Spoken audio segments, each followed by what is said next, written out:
ইটো দেখোন কংকনে ই কি কৰি আছে তে ৰাস্তাৰ মাজত বহি আমাৰ ওচৰলৈ কিন্তু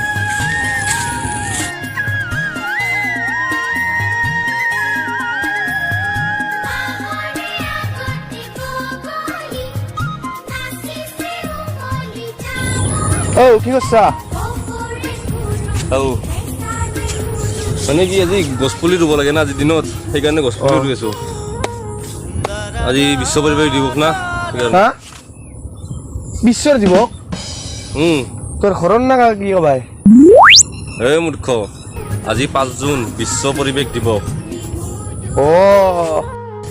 হাই আজি বিশ্ব পৰিৱেশ দিৱস সকলোৱে এডাল এডালকৈ হ'লেও গছপুলি ৰুব চেষ্টা কৰক আৰু আমাৰ দেশখন সকলোৱে সেউজীয়া কৰি তোলক ধন্যবাদ।